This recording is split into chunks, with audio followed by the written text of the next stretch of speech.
când spune totuși va fi mântuită prin naștere de fii, e prepoziția prin s-ar traduce în ciuda faptului că femeia naște fii, se căsătorește, are o viață sexuală și naște fii, totuși va fi mântuită. Dar nu pe baza nașterii de fii, ci pe baza jertfei Domnului Iisus Hristos, dacă stăruie în credință, în dragoste și în smerenie. Că ea are acest stigmat, a fost amăgită, a căzut la examenul acela și s-a făcut vinovată de călcarea poruncii și ca atare Pavel spune nu-i dau voie să învețe, nu-i dau voie. Cu toate acestea ar putea fi salvată, mântuită de această imagine nefavorabilă prin faptul că naște fii și fiii ei vor fi niște învățători, niște oameni care vor sluji Domnului învățând, aducând învățătură. Pentru că bărbații, după cum spune Pavel, aveau dreptul acesta și obligația în același timp să aducă învățătură.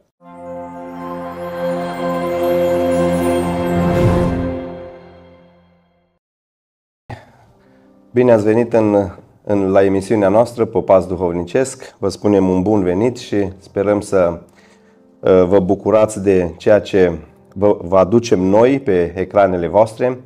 Sunt aici împreună cu fratele Iacob Isib și vrem să îl salutăm. Domnul să te binecuvânteze, frate Iacob. Mulțumesc asemenea și pe tine și familia ta. Mulțumesc și a ta. Avem o emisiune foarte interesantă. În seara aceasta un cuvânt din Scriptură mai greu de înțeles, care vreau să-i dau loc la fratele Iacob să-l și citească și să intrăm în temă, ca să o înțelegem, să vedem despre ce vrea să ne vorbească acest mesaj. Frate Iacob, te rog. Da, mai întâi o să îmi pun telefonul pe lautlos, cum spunem noi aici în germană, ca să nu fim deranjați. Pasajul biblic la care ne vom referi se află în întâia epistolă a Sfântului Apostol Pavel către Timotei, capitolul 2. Eu am să citesc de la versetul 11 până la sfârșitul capitolului, adică până la versetul 15, unde textul spune așa: femeia să învețe în tăcere cu toată supunerea.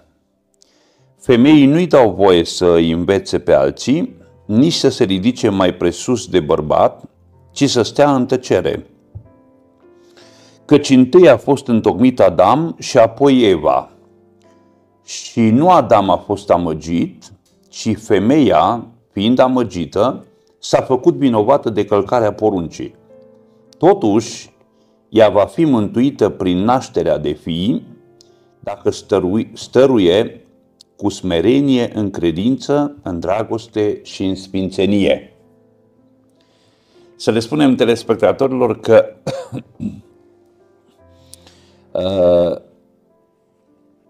tu ai spus că e un pasaj mai greu de înțeles. Greutatea vine din faptul că versetul 15 spune că femeia va fi mântuită prin nașterea de fii, dacă stăruie cu smerenie, în credință, în dragoste și în sfințenie. Ce aș vrea, frate Iacob, dacă ai putea să ne explici de la început ce este mântuirea și pe ce se bazează ea?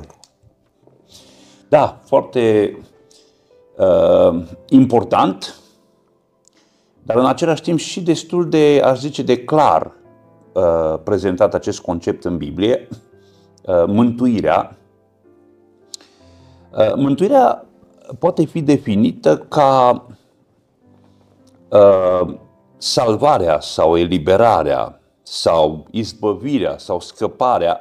Avem o grămadă de sinonime în limba română. Izbăvirea sau eliberarea cuiva, unu, pentru prezent, de sub puterea păcatului, de sub puterea lui Satan, care îi robește pe oameni prin păcat. Avem un cuvânt în epistola lui Pavel către Romani, în capitolul 6,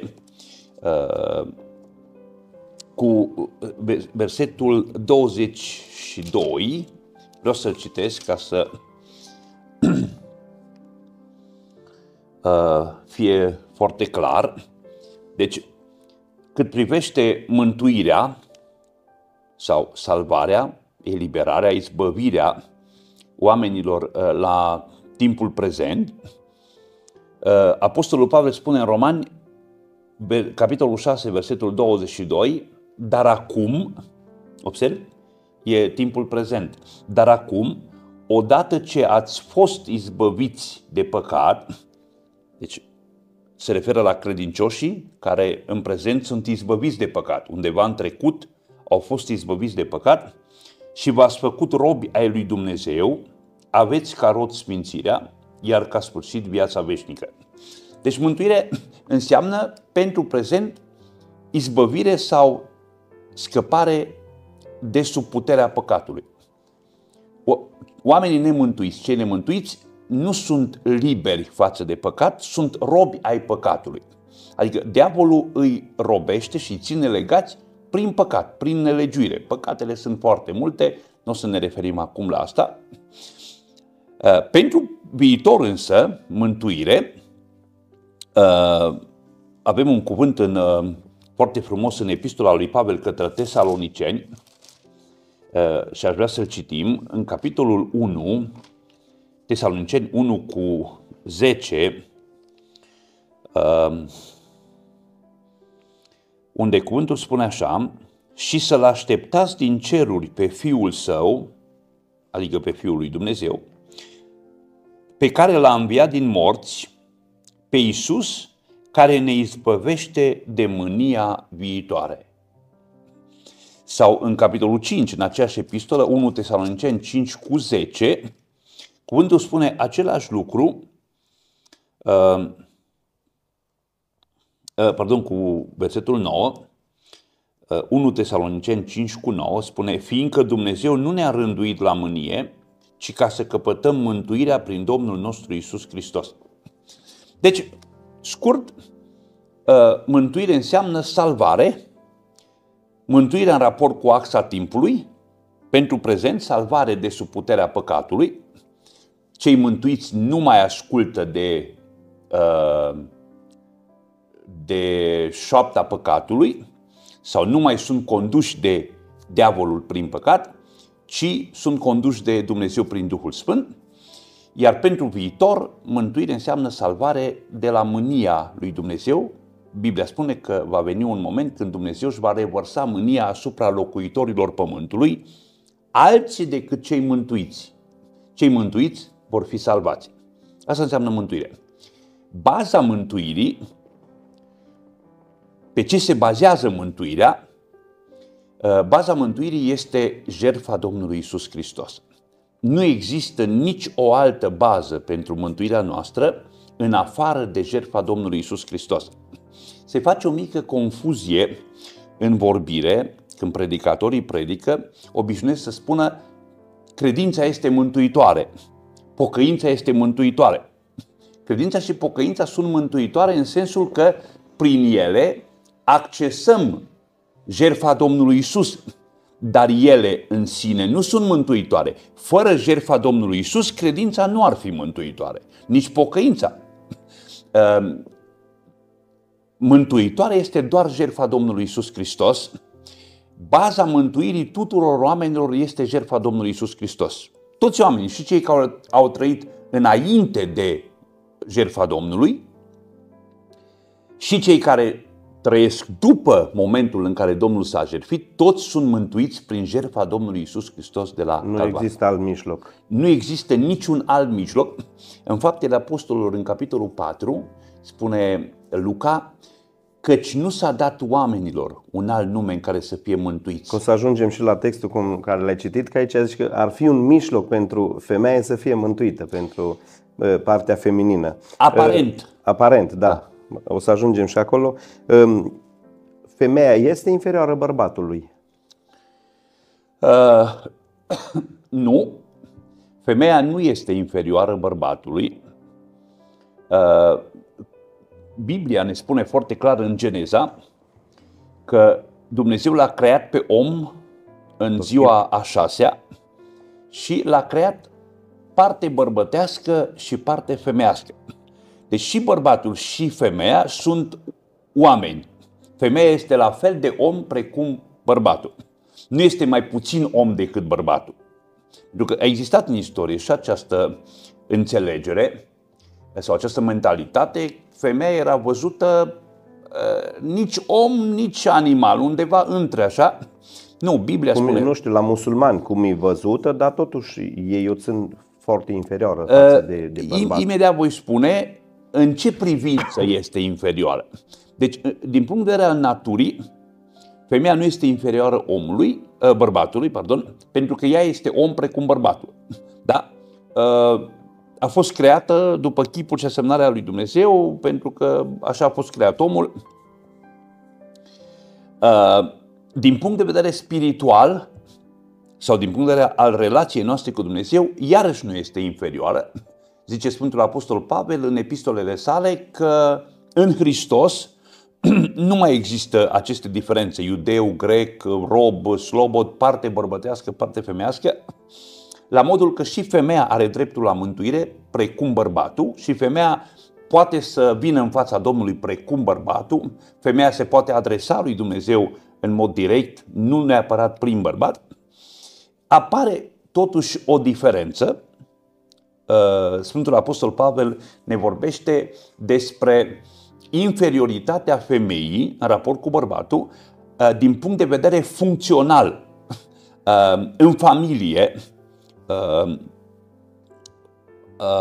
În familie, bărbatul este capul nevestei, nevasta este, să spunem așa, ajutorul bărbatului. Din acest punct de vedere, din punct de vedere al felului în care funcționează ei în familie, cu siguranță că bărbatul este, să spunem așa, coordonatorul și nevasta este cea care împreună cu bărbatul sau îl ajută pe bărbat, îl împlinește pe bărbat, ca să spunem așa, în tot ce face el. Deci aici, doar din acest punct de vedere, femeia este inferioară bărbatului. Dar în ceea ce privește esența de om, ea este la fel de om precum bărbatul, din punct de vedere spiritual, copil al Domnului precum bărbatul, doar funcțional. Da, și educație, parcă femeia dă mai multă copiilor.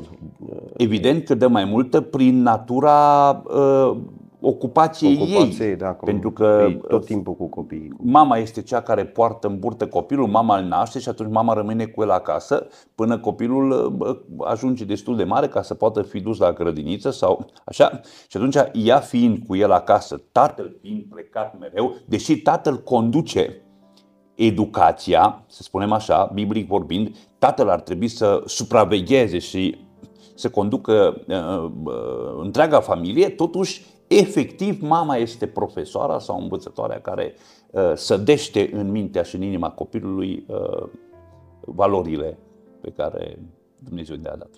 Și cum spuneai, deci nu există niciun alt mijloc de mântuire în afară de jertfă. Nu există. Nu există posibilitatea. Dar textul care l-ai citit ne dă că da, există și alții, ba chiar au făcut copii să fie soția lor mântuită sau că așa... Da, din păcate... Din păcate, vezi, eu am mai spus asta și am fost criticat și cu toate că sunt criticat, voi continua să spun, deși Biblia este cuvântul lui Dumnezeu și este imperios necesară pentru mântuirea noastră și pentru viața noastră de credință, totuși Biblia, dacă nu te apropii de ea așa cum trebuie, adică atunci când te apropii de Biblie, să citești Biblia, să studiezi Biblia, că Biblia nu trebuie doar citită, trebuie studiată, trebuie cercetată, cum spuneau bătrânii, trebuie să ai câteva noțiuni despre cum trebuie tălmăcită sau interpretat textul biblic. Avem în Sfântul Apostol Petru vorbește în epistolele sale despre unii neștiutori și nestatornici care răstălmăcesc Scripturile, da. Adică le tălmăcesc greșit sau le interpretează greșit și spune Petru, o fac spre pierzarea lor. Normal, dacă interpretezi greșit textul biblic, automat te vei raporta greșit la Dumnezeu. Și atunci este spre pierzarea ta lucrul acesta. Ei, aici e problema. Biblia îți poate face bine sau rău în funcție de felul în care te apropii de ea. Dacă te apropii de ea... Ai vrea să zic, cum ar trebui studiată ca să înțelegi? Cum ar fi și textul ăsta, să-l înțelegi? E un capitol care la noi, la neoprotestanți, cel puțin la confesiunea penticostală, e un pic neglijat, și anume capitolul acela din Biblie unde se spune că Dumnezeu a rânduit în biserică învățători sau, asta spune în 1 Corinteni, capitolul 12 cuvântul, dar în Efeseni, în capitolul 4, de la 11, spune și El a dat pe unii apostoli, proroci, evangeliști, păstori și învățători pentru desăvârșirea sfinților. Vedeți, nu toți sunt învățători. Aia vreau să zic, nu oricine poate și să atunci, explice un text. orice credincios poate și trebuie să lectureze Biblia, dar nu orice credincios își poate permite să interpreteze cel puțin anumite pasaje care sunt, așa cum te-ai exprimat-o la început, ceva mai greu de înțeles. Cum este pasajul nostru? În care, aparent, se spune că femeia este sau va fi, recitesc, versetul 15, 1 Timotei, capitolul 2, versetul 15, totuși ea va fi mântuită prin nașterea de fii, dacă stăruie cu smerenie în credință, în dragoste și în sfințenie. La o citire superficială, la o cercetare superficială a pasajului, ai putea să tragi concluzia că mijlocul prin care femeia este mântuită este nașterea de fii. Dar asta ar fi o cercetare superficială greșită, o interpretare falsă a pasajului. Nu avem voie, asta este una din greșelile care eu le văd la foarte mulți credincioși, noi nu avem voie să citim un verset din Biblie și să-l interpretăm pe el singur. Adică citim versetul 15 și nu ne interesează ce se spune în versetul 14 sau în versetul 13 sau 12 sau în versetul 1 din capitolul 2 sau în capitolul 1 din Timotei, în capitolul 3. Nu ne interesează, nu ne uităm.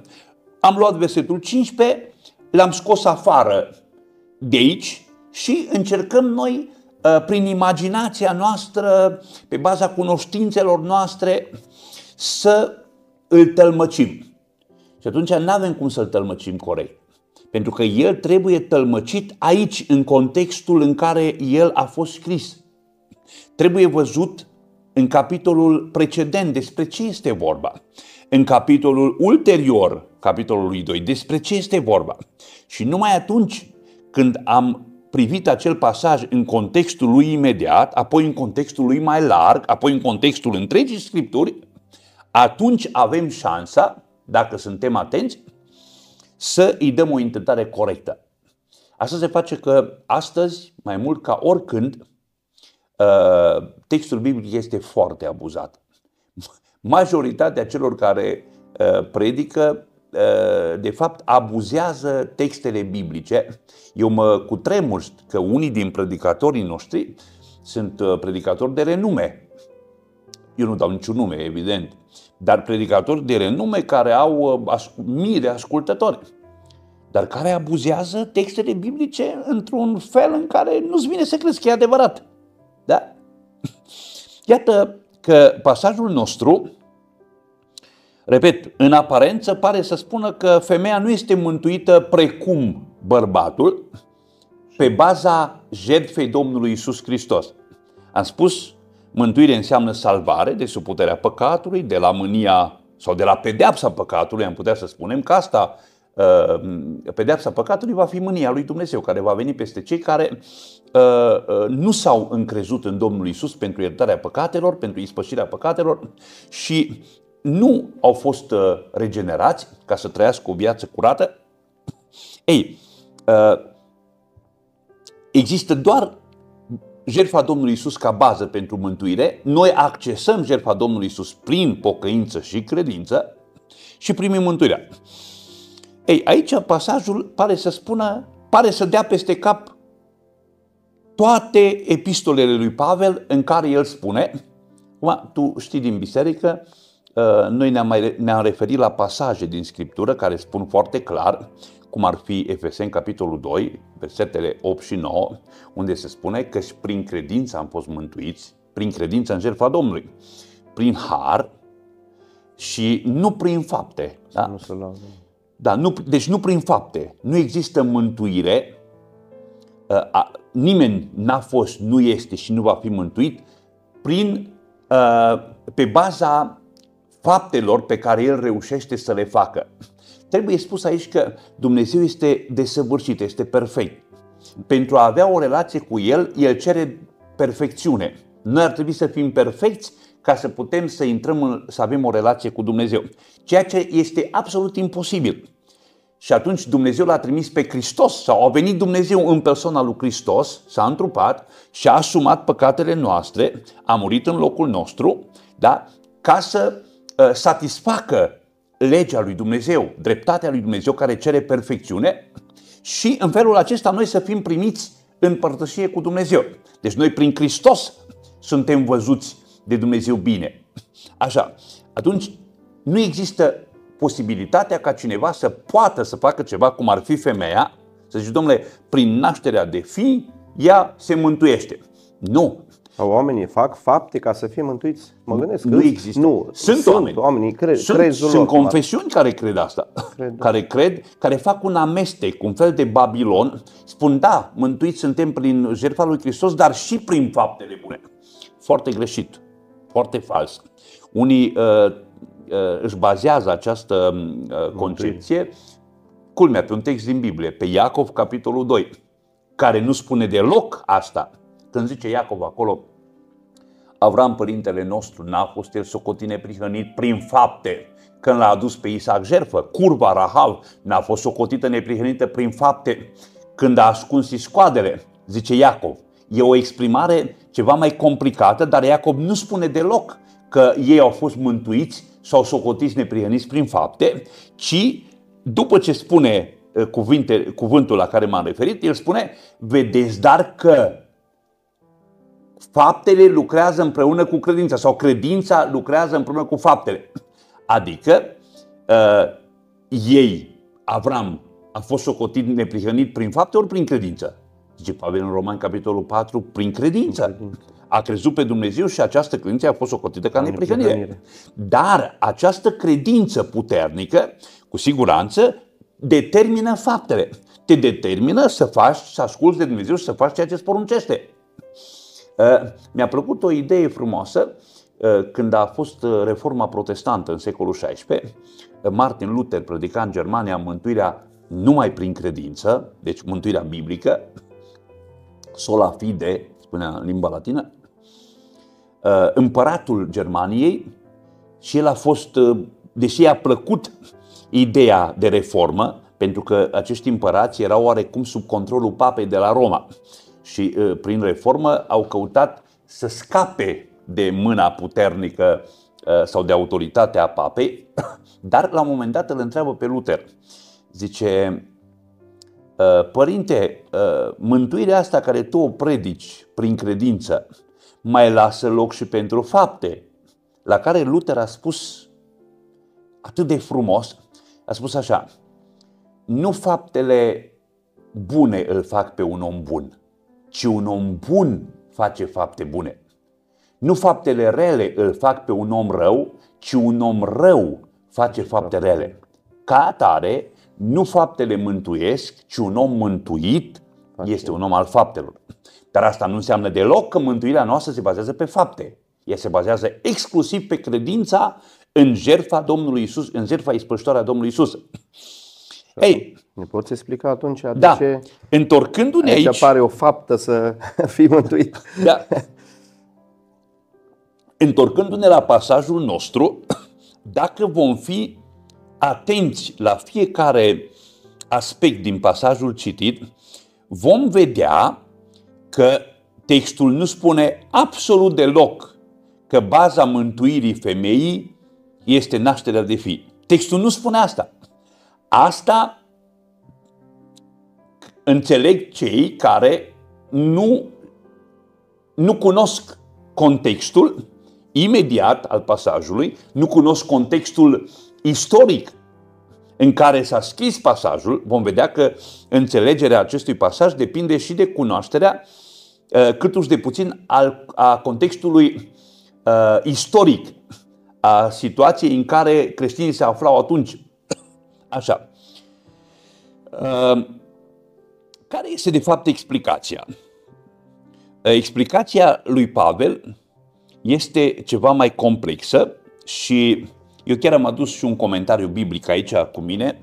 Nu știu dacă vom avea timp să citim din el, probabil că nu, dar am să mă silesc să explic acest pasaj în lumina contextului contextului biblic și chiar istoric, și vei vedea că e foarte simplu de înțeles că și femeia este mântuită tot pe baza jertfii Domnului Iisus Hristos și nu pe baza nașterii de fii, așa cum pare să spună textul la prima vedere. Iată care este explicația.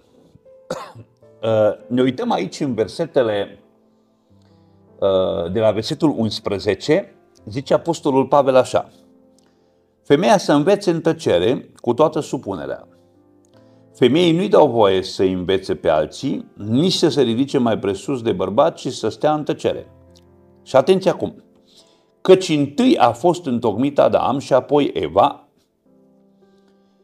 și nu Adam a fost amăgit, foarte interesant versetul acesta, nu Adam a fost amăgit, deși și Adam a fost vinovat, dar nu Adam a fost amăgit, ci femeia, fiind amăgită, s-a făcut vinovată de călcarea poruncii. Și atenție, aici când spune apostolul că femeii nu-i dau voie să învețe pe alții, nici să se ridice mai presus decât bărbatul, el invocă două motive pentru care spune asta. Ordinea în creație e primul motiv, spune femeia nu are voie să învețe pe alții, nici să se ridice mai presus decât bărbatul, pentru că întâi a fost creat Adam și apoi Eva. Deci, cum ai zice, Eva a fost creată pentru Adam, nu Adam pentru Eva. Adică Adam este, să spunem, coordonatorul, el este capul, ca să ne referim la terminologia lui Pavel din Efeseni, capitolul 5, bărbatul este capul nevestei. Dar el introduce și un al doilea motiv și spune, și ăsta este foarte important, și nu Adam a fost amăgit, ci femeia, fiind amăgită, s-a făcut vinovată de călcarea poruncii. Și auzi, în contextul ăsta în care spune că femeia a fost amăgită și fiind amăgită s-a făcut vinovată de călcarea poruncii, spune totuși, cu toate că ea a fost amăgită, s-a făcut vinovată de călcarea poruncii, totuși ea va fi mântuită prin nașterea de fii dacă stăruie. Foarte important și al doilea aspect al versetului. Dacă stăruie cu smerenie în credință, în credință? Adică cum stăruie în credință? În credință în ce? Ce credință? Credința în cine? Dacă e mântuită pe baza nașterii de fii, atunci de ce mai are nevoie de credință? Nu, este vorba de credința în Domnul Iisus Hristos, ca jertfa de ispășire pentru păcatele noastre. Zice apostolul, cu toate că ea a fost amăgită și s-a făcut vinovată de călcarea poruncii, totuși va fi mântuită dacă continuă să creadă promisiunea Domnului că Hristos va fi cel care va veni și va izbăvi lumea de sub păcat și de la mânia lui Dumnezeu. Care e treaba cu nașterea de fii? Iată un prim aspect al explicației. Pavel aduce aici pe Eva. Dacă observi, el face referire la Eva și spune, cu toate că Eva s-a făcut vinovată de călcarea poruncii și ca urmare a faptului că s-a făcut vinovată de călcarea poruncii, a fost pedepsită de Dumnezeu, cum ar zice lumea a fost blestemată, a fost pedepsită de Dumnezeu. Care a fost pedeapsa? Voi mări nespus de mult durerile, suferința ta. Cu dureri mari vei naște fii. Cu toate că ea s-a făcut vinovată de călcarea poruncii și ca urmare a călcării poruncii a fost pedepsită să nască fii cu dureri, totuși va fi mântuită prin jertfa Domnului Iisus, natural. Asta este semnificația, totuși va fi mântuită prin nașterea de fii. Nu nașterea de fii este baza mântuirii este jertfa Domnului Iisus Hristos, dar cu toate că va trece prin această durere mare a nașterii de fii, totuși va fi mântuită. Adică pedeapsa care Dumnezeu i-a dat-o pentru călcarea poruncii nu va distruge etern. Ea va fi mântuită, cu toate că naște fii cu durere. Da? Dar mântuirea ei se bazează pe credință, cum zice aici, ea va fi mântuită dacă stăruie în credință, în dragoste și în sfințenie. Observe? Deci baza mântuirii ei nu este nașterea de fii, ci este jertfa lui Hristos, doar că ea avea să treacă prin acest fenomen al nașterii de fii. Da? Asta este primul aspect al explicației lui Pavel. Deci Pavel nu spune deloc aici că femeia este mântuită prin nașterea de fii, ci trecând prin nașterea de fii, cu toate că trece prin nașterea de fii, da? Cu dureri, adică în condiții periculoase, ca să spun așa, cu toate acestea, totuși va fi mântuită dacă continuă să creadă în Domnul Iisus Hristos, dacă continuă să creadă în jertfa Domnului Iisus Hristos, da? Un al doilea aspect al explicației ține de contextul imediat al textului și de contextul istoric.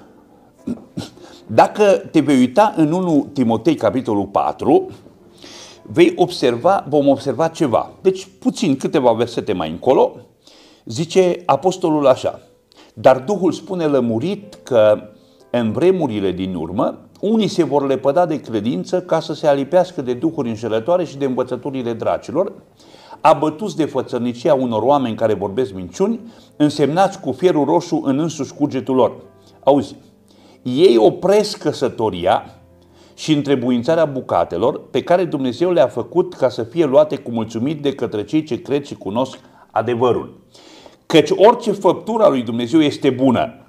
Ceea ce a spus Dumnezeu în Geneza, când l-a făcut pe om, ce a spus Dumnezeu? Că era bun. Deși omul era bun.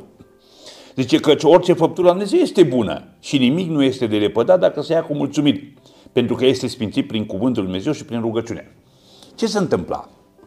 În vremea aceea în care Pavel a scris epistola, apăruseră o grupare, ca să zic așa, sau apăruseră o gândire, precursorii sau părinții gnosticilor. Prin secolul II a apărut o mișcare numită mișcarea gnostică sau gnosticii. Ăștia la care se referă Pavel sunt părinții acelor gnostici. Ce spuneau ei? Ei spuneau că omul este format din materie și spirit, materia este rea, adică partea fizică, materia este rea, ea nu poate să aibă ceva bun și Dumnezeu nu are nimic cu ea. Spiritul este bun. Ca atare, spuneau ei, dacă materia este rea, tot ce presupune materia, cerințele ei sunt rele. Noi trebuie să le negăm. Spre exemplu, instinctul sexual e ceva rău, păcătos. Ca atare, dacă te căsătorești și ai o viață sexuală, atunci nu mai ai cum să fii mântuit, da? Pentru că tu trăiești în păcat. Instinctul nutritiv, faptul că vrei să mănânci, e rău. Prin urmare, ei vorbeau și erau împărțiți în două tabere. Era o tabără care spunea trebuie ca materia, adică corpul, să fie prigonită foarte tare și unii propuneau să nu te îngrijești de corp, adică să mănânci așa, să mănânci puțin, rău, să-i negi dreptul corpului la relația sexuală, să te abții de la asta. Alții spuneau, materia este rea, abuzează de ea. Adică mănâncă mult, zic eu acum, explic pentru zilele noastre, mănâncă mult ca să-l distrugi. Sau abuzează de relația sexuală, da, cât mai mult sex, cât mai... Ei vedeau materia ca fiind păcătoasă și imposibil să fie plăcută lui Dumnezeu. De aceea zice Pavel în 1 Corinteni, dacă vom citi noi acolo, în primele capitole, zice, mâncările sunt pentru pântece, nu pentru trup. În înțelegerea lui Pavel, pântecele este altceva decât trupul. Și pântecele pentru mâncări și Dumnezeu le va nimici pe amândouă. Dar trupul, zice el, nu este pentru curvie. El este pentru Domnul și Domnul este pentru trup. Va spune Pavel în Corinteni. Ei, Pavel se referă aici în 1 Timotei, capitolul 4, la acești învățători falși care spuneau că materia este rea, ca atare dacă te căsătorești și ai copii, nu mai ai cum să fii mântuit. Eu cred că Pavel, prin cuvântul din 1 Timotei 2 cu 15, când spune totuși ea va fi mântuită prin naștere de fii, face o aluzie și la, adică încearcă să combată sau combate această gândire, spunând, chiar dacă femeia naște fii și a fost pedepsită să-i nască cu dureri, totuși va fi mântuită dacă stăruie în credință. Deci, când spune totuși va fi mântuită prin naștere de fii, prepoziția prin s-ar traduce în ciuda faptului că femeia naște fii, se căsătorește, are o viață sexuală și naște fii, totuși va fi mântuită. Dar nu pe baza nașterii de fii, ci pe baza jertfei Domnului Iisus Hristos, dacă stăruie în credință, în dragoste și în smerenie. Da? A doua explicație a înțelesului corect, să spun așa, sau a doilea aspect din explicația înțelesului corect a acestui pasaj și în final al treilea aspect al explicației, deci primul se referă la faptul că Dumnezeu a pedepsit-o pentru faptul că a călcat porunca, fiind amăgită, s-a făcut vinovată de călcarea poruncii, Dumnezeu a zis vei naște într-un mod periculos, cu durere, da? Cu durere. Totuși, cu toate că va naște, nașterile nu vor nimici pe femeie. Deși am auzit că nașterea e undeva alături cu moartea, ceva dureri, se spune că aproape toate osele din corp se mișcă la o naștere. Eu spun ca unul care am născut, Brudă Grigore. Am născut o biserică. Bun, acum vorbim, mă refer la ceea ce spune Pavel când se referă la Galateni. Zice către Galateni, o Galateni pentru care simt iarăși durerile nașterii până va lua Hristos chip în voi. Nu, nașterea, eu am asistat-o pe nevastă mea la nașterea copiilor noștri, cu excepția unuia dintre ei, cu excepția lui Otniel, pentru că eram prin Germania cu serviciu. Pe toți ceilalți patru am asistat-o la nașterea lor și trebuie să fie groasnic, deci trebuie să fie foarte greu. Da? E clar lucrul acesta. Dar Pavel zice, deci asta trebuie să rețină telespectatorii noștri, Pavel nu spune deloc aici că baza mântuirii femeii este nașterea de fii, ci spune că deși trece prin nașterea de fii, totuși va fi mântuită prin jertfa Domnului Iisus Hristos dacă continuă să creadă și să rămână în smerenie și în sfințenie. Da? Așa, doi, având în vedere contextul în care au apărut acei oameni care credeau că materia este rea și prin urmare a te căsători și a avea copii înseamnă să nu mai fii mântuit, el cred că combate și asta când spune totuși va fi mântuită prin nașterea de fii. Faptul că Dumnezeu i-a dat această însărcinare să nască fii, da? Nu înseamnă că, așa cum spuneau ei, dacă te căsătorești și ai o viață sexuală și naști fii, nu mai poți să fii mântuit, pentru că materia este rea. Nu, totuși va fi mântuită, chiar dacă naște fii, dacă continuă să creadă în Domnul Iisus și să rămână în sfințenie și în smerenie. Al treilea aspect la care cred că se poate referi textul este cel pe care l-am spus și în biserică. E vorba de ea va fi mântuită, adică va fi păzită.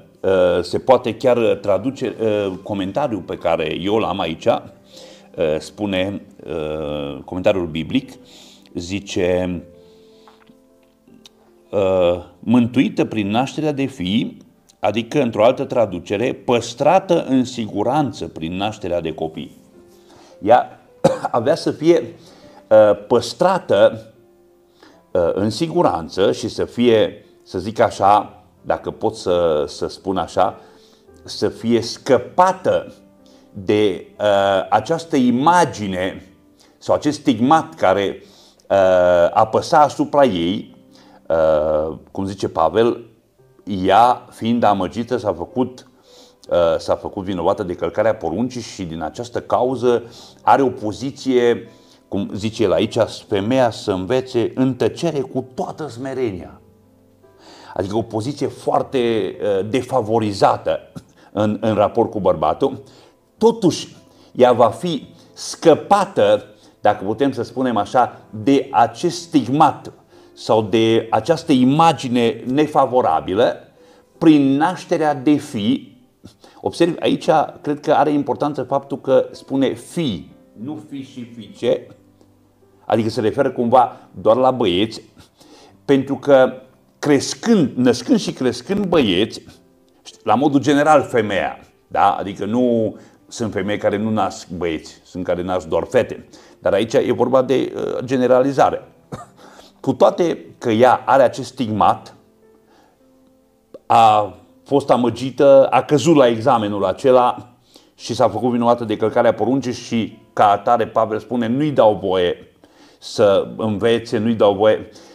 Cu toate acestea ar putea fi salvată, mântuită de această imagine nefavorabilă prin faptul că naște fii și fiii ei vor fi niște învățători, niște oameni care vor sluji Domnului învățând, aducând învățătură. Pentru că bărbații, după cum spune Pavel, aveau dreptul acesta și obligația, în același timp, să aducă învățătură.